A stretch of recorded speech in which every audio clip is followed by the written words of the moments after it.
In this video, I'm going to discuss the 8 things that I wish I knew before becoming a landlord. Why this is so important is because purchasing the property is only half the battle. If you mismanage the property, you will not get the return that you want. These 8 things are critical to your cash flow, so stay tuned. The first thing is to run your credit and background check. And while this may seem obvious to some of you, and I thought that it seemed obvious to myself as well, but when the person that walks through your door that's a potential tenant tells you they're in a hurry to move in, they have 3 months worth of rent in advance that they can give you, sometimes you let your guard down and you think, well, if they have 3 months worth of rent, there's no reason for me to not move them in. And a background check and all the hassle of it might seem silly to you, but you cannot do that because that is how you get yourself in trouble. And that actually happened to me. I had a guy come in. He seemed like a great tenant. He had a 3 months worth of rent. I told him, sure, yeah, you can move in. I'll send you the lease. Well, I get home and Ken's like, absolutely not. You have to do the background check. So I told the guy, listen, it's only going to take a day or two. I have to do the background check, where he informed me he would not pass a background check. It's a red flag when somebody's trying to give you a bunch of money in advance or trying to get you to waive the background check. You have to run it. You have to set your credit limits very clear and your debt to income very clear. You don't want any wiggle room because you're looking for the perfect tenant and you will find them eventually. The number 2 thing I wish I would have known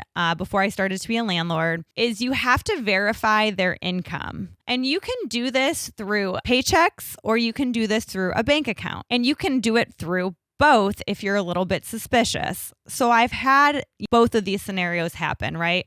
Where I have somebody give me pay stub. The pay stubs just look a little funny, or I just feel like I haven't heard of the company. Then tell them I need to see your bank account for the last 6 months that these checks were deposited in. And in both situations, the people can't provide me with their bank account for me to be able to look and see the checks. Also, a lot of people are entrepreneurs nowadays, so they may not have a W-2 consistent paycheck. And then you definitely want to get 6 months worth of bank statements. Make sure that they have some kind of stable income if they're going to live in your property, because that's how you're going to come into a bind if they can't pay you or if they're doing some illegal things out of your property. Number 3 tip, and a lot of these are about move-in because the move-in process is almost the most important process of the whole tenant process, is getting the right tenant in there. So this number 3 is to charge an application fee. You want to charge an application fee because you want to get rid of all the people that know they're not going to pass a background check. If you make it free, then people kind of think, well, I probably won't pass a background check, but why not just roll the dice? But when you start making the application fee $50, $60, that's a real investment. So now people are thinking to themselves, I'm probably not going to pass the credit check. It's a $60 application fee.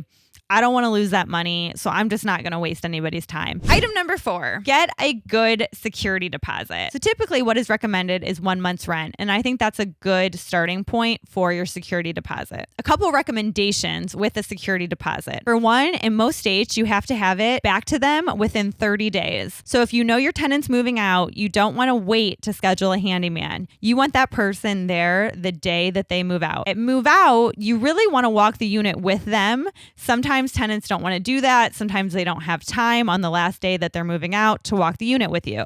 Either way, you have to have pictures because you can't say there was a big crack in the wall if you don't have a picture to show that if they're going to take you to court. Secondly, something that I learned from Ken that I didn't do right away, but I do now. So initially I told people, oh, hey, if you want to patch the walls, that'll probably save you $50, $100. Is that if they don't do a good enough job, you're going to have to hire a professional anyways. And then they're going to be angry because then they just patch the walls. So I always do a non-refundable cleaning deposit, leave it to the professionals that you choose. Don't leave it to your tenant. The next point here is email communication.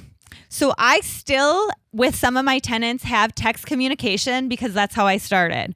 But moving forward, email communication is a better way to communicate with your tenants. This is because on text, things can get too casual and you want to keep it really professional. So if you just let them know, I can be reached, via email here, unless it's an emergency, then you can call or text me. Then they kind of understand the baseline. Emails are just going to always be more professional communication. Point number 6 is online rent payments. So for the most part, the days of picking up a check are done. While I still do this for one of my tenants, everybody else pays me online. It's so much easier. But you have to be careful what platform you use. So I like to use Zelle. It goes to the bank. It's non-refundable. I know people that have tried to use Venmo, but the problem with Venmo is they always seem to side with the sender. And even though they have a policy where after I think it's 2 months, you can't get refunded the money, they tend to blow by that and just refund the sender anyways. Also, when it comes to rent payments, make sure that if your tenants are late on rent, you're charging them the late fee. And if you don't enforce that late fee, the tenant could argue they didn't think you were necessarily going to enforce the lease for other things like evictions because you didn't enforce the other parts of the lease like the late fee. Number 7, be clear on what repairs are covered. So I'm actually struggling with this as we speak because I've not done a good job at this. On the lease, it needs to be very clear what the landlord is going to pay for and what the tenant is going to pay for.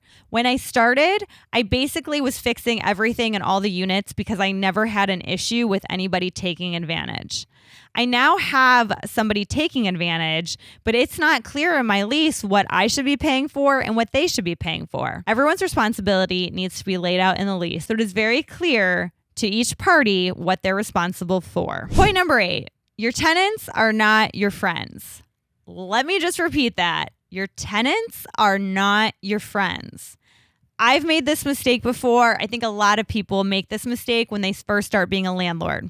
You have a lot of different kinds of relationships in life. You have like a coworker relationship, a boss-employee relationship, a tenant relationship, and it doesn't mean you can't be friendly. I'd say all my tenants think that I'm very friendly, but I'm not their friend.